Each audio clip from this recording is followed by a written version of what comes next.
एक बार की घटना है। महात्मा बुद्ध के सबसे प्रिय और करीबी शिष्य आनंद एक बार कहीं जा रहे थे। तभी रास्ते में उन्होंने देखा कि एक व्यक्ति एक चट्टान के ऊपर बैठकर रो रहा है। यह देखकर आनंद वहीं रुक गए और उस व्यक्ति के पास जाकर उसके दुखी होने का कारण पूछा। वह व्यक्ति अपने आंसू पोंछते हुए बोला, मैं यहीं पास के ही गांव का रहने वाला एक बदनसीब व्यापारी हूं। मैं जो भी काम करता हूं वह खराब हो जाता है। व्यापार के चक्कर में मैंने अपनी मां और पत्नी के गहने गंवा दिए, अपने परिवार को खो दिया और यहां तक कि अब तो मेरा घर और खेत भी गिरवी रखा है। मुझे तो लगता है कि मेरी किस्मत ही खराब है। उस व्यक्ति की बात सुनकर आनंद बोले, तुमसे किसने कहा कि तुम्हारी किस्मत खराब है? जरा मैं भी तो जानूं कि तुम्हारी किस्मत में क्या खराबी है। व्यक्ति बोला, पहले मैं खेती करता था, लेकिन हर साल उसमें घाटा होता था। कभी सूखा हो जाता तो कभी ज्यादा बारिश से फसल खराब हो जाती है। कभी आवारा पशु फसल को नुकसान पहुंचाते हैं तो कभी तरह तरह की बीमारियां फसल को बर्बाद कर देते। खेती से मेरे परिवार का गुजारा ठीक से नहीं चल पा रहा था, जिससे परेशान होकर मैंने खेती करना बंद कर दिया और व्यापार करने का निश्चय किया। मैंने पत्नी के गहने बेचकर अपना व्यापार शुरू किया, लेकिन मेरा व्यापार नहीं चला। शुरू में तो मेरे परिवार वालों ने मेरी आर्थिक मदद की, मेरा साथ दिया, लेकिन जैसे जैसे मुझे नुकसान होने लगा, मेरे परिवार वालों ने भी मेरा साथ त्याग दिया और मुझसे दूर हो गए। अब तो वो मुझे देखकर अपनी नजरें फेर लेते हैं और मुझे ही अपने परिवार की गरीबी और दुर्दशा का जिम्मेदार ठहराते हैं। अब तो मुझे अपना जीवन ही व्यर्थ लगने लगा है। अक्सर मेरे मन में ख्याल आता है कि अपना जीवन ही खत्म कर लूं, और मैं आज यहां आत्महत्या करने ही आया था, लेकिन हिम्मत नहीं जुटा पाया, इसीलिए इस पत्थर पर बैठकर रो रहा था। दूसरी तरफ मेरा एक मित्र है। हम दोनों ने एक ही साथ व्यापार शुरू किया था, लेकिन वो आगे निकल गया और मैं पीछे रह गया। मेरी इस असफलता की वजह से वो हर समय मुझे नीचा दिखाने का प्रयत्न करता रहता है और वह अक्सर मेरे घर आकर अपनी सफलता की बातें करता है। मेरे घर वालों को बताता है कि कैसे उसने इतनी मेहनत करके इतना अच्छा व्यापार बना लिया है, और वो अक्सर अपने फलते फूलते व्यापार के किस्से मुझे, मेरी पत्नी और मेरे माँ बाप को सुनाता रहता है, जिसे सुनकर मेरे घर वाले उसकी तो प्रशंसा करते हैं, लेकिन मेरी बुराई करते हैं। मुझे नकारा और कम दिमाग का कहते हैं। मेरी पत्नी और माँ मुझे बात बात पर ताने मारती है, जिससे मुझे बहुत दुख पहुंचता है और कई बार खुद की नाकामयाबी पर क्रोध भी आता है, लेकिन मुझे समझ नहीं आ रहा कि मैं क्या करूं। यह सुन भिक्षु आनंद ने पूछा, तुम्हें किस बात का दुख होता है, अपने असफल होने का या फिर मित्र के सफल होने का? सवाल सुनकर वह व्यक्ति एक पल के लिए सोचने लग गया, फिर बोला, अगर सच कहूं तो मुझे अपने असफल होने का उतना दुख नहीं होता जितना कि मित्र के सफल होने का होता है।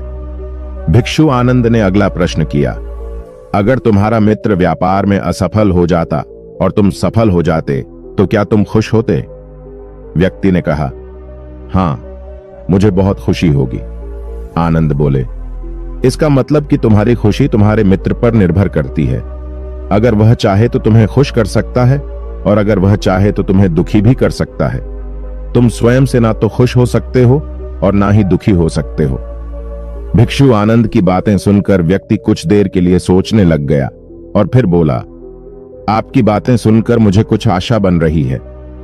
तभी भिक्षु आनंद ने कहा, जब हम किसी से आशा बांध लेते हैं तो उस पर निर्भर हो जाते हैं, फिर हमारी खुशी और दुख भी उसी पर निर्भर करने लगते हैं। इसीलिए सबसे बेहतर है कि तुम स्वयं से आशा बंद हो। जब तुम ऐसा करोगे और साथ ही पूरी मेहनत और ईमानदारी से काम करोगे तो तुम्हें सफलता अवश्य प्राप्त होगी। तुम्हें लगता है कि तुम्हारा मित्र तुम्हें नीचा दिखाने आता है, दुखी करने आता है, पर अगर ईमानदारी से विचार करो तो वह बातें तो सच्ची ही कहता है। वह अपने संघर्ष और अनुभव की बातें बताता है, तो उन बातों से बहुत कुछ सीख सकते हो। तुम्हें तो इसके लिए उसका धन्यवाद करना चाहिए कि तुम्हें घर बैठे इतने सारे अनुभव मिल रहे हैं। तुम उन अनुभवों का लाभ उठाओ, नई शुरुआत करो, ईमानदारी से कर्म करते जाओ, हार मत मानो। एक दिन तुम्हें सफलता जरूर मिलेगी। आज तुम जिसे अपना बुरा वक्त या बुरी किस्मत कह रहे हो, एक दिन यह बदल जाएगी और इसी के साथ तुम्हारे सोच और विचार भी बदल जाएंगे। और देखना, जब तुम्हारा अच्छा समय शुरू हो जाएगा तब तुम्हारा मित्र भी तुम्हें अपनी सफलताओं की कहानियां नहीं सुनाएगा, तब वो तुम्हें अपनी असफलताओं और परेशानियों की बातें सुनाएगा ताकि तुम उसकी बातें सुनकर भ्रमित हो जाओ, तुम्हारा आत्मविश्वास डगमगा जाए और तुम गलत निर्णय ले सको। लेकिन उस समय भी तुम्हें अपने ही बुद्धि का प्रयोग करना होगा, स्वयं पर विश्वास रखना होगा। जिस प्रकार तुम्हारा मित्र आज तुम्हें दुखी करने आता है, वैसे ही वह उस समय भी तुम्हें दुखी करने आएगा, क्योंकि जिस तरह उसे दुखी देखकर तुम्हें मजा आता है, ठीक उसी तरह उसे भी तुम्हें दुखी देखने में उतना ही मजा आता है। व्यक्ति ने कहा, आपने सही कहा मुनिवर, लेकिन मेरा सबसे प्रमुख दुख यह है कि मेरे परिवार के लोग भी इसमें शामिल हैं। वास्तव में मैं तो अपने परिवार के लिए अच्छा करना चाहता था, उन्हें खुश रखना चाहता था, लेकिन वो भी मेरी बातों और भावनाओं को नहीं समझ रही है। मुझे ही गलत कहते हैं और पिछले कुछ समय से तो वो मेरे साथ भी नहीं है। भिक्षु आनंद ने उस व्यक्ति को समझाते हुए कहा, हम हमेशा चाहते हैं कि हम जो कुछ भी करें, लोग उसके लिए हमारी प्रशंसा करें, लेकिन आमतौर पर ऐसा नहीं होता। लोग हमारे प्रयासों की तारीफ नहीं करते, जिससे हम दुखी हो जाते हैं।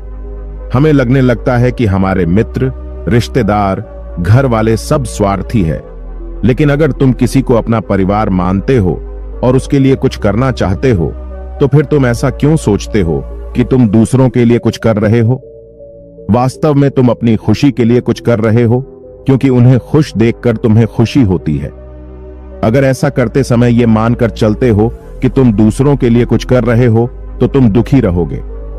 लेकिन अगर तुम्हें लगता है तुम स्वयं के लिए कर रहे हो, तो तुम खुश रहोगे, क्योंकि जब हम स्वयं के लिए कुछ करते हैं या करना चाहते हैं, तो हमें इसके लिए सांत्वना की जरूरत नहीं होती। भिक्षु आनंद की ये बातें सुनकर उस व्यक्ति के चेहरे के भाव पूरी तरह से बदल गए।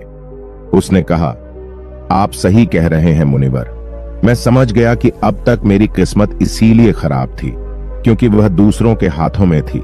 लेकिन अब से मैं अपनी किस्मत को अपने हाथों में रखूंगा, फिर से प्रयत्न करूंगा, पूरी लगन और ईमानदारी से काम करूंगा, और जब तक सफलता नहीं मिल जाती चैन से नहीं बैठूंगा। उस व्यक्ति की बात सुनकर भिक्षु आनंद मुस्कुराए और उसे एक छोटी सी डिबिया देते हुए कहा, इस डिबिया को हमेशा अपने साथ रखना।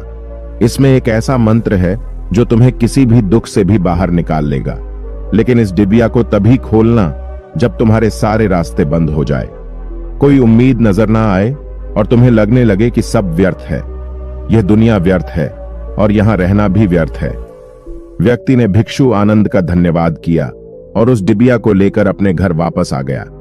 उसने नए उत्साह के साथ दोबारा अपने व्यापार की शुरुआत की और इस बार उसका व्यापार चल निकला।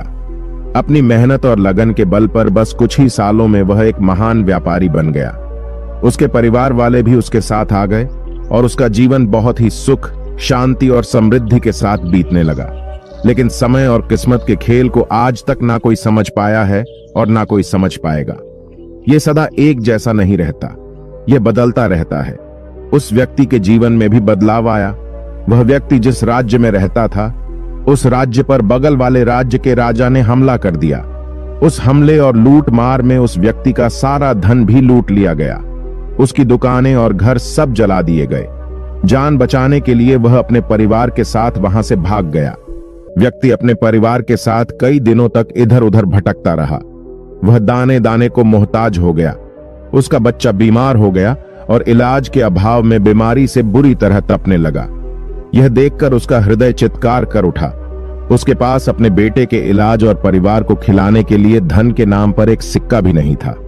वो अंदर से बुरी तरह से टूट गया। ऐसे में उसे एक बार फिर से निराशा ने घेर लिया। उसे लगने लगा कि उसका जीवन व्यर्थ है, सारी दुनिया व्यर्थ है। लेकिन तभी अचानक उसे भिक्षु आनंद द्वारा दी गई डिबिया की याद आई।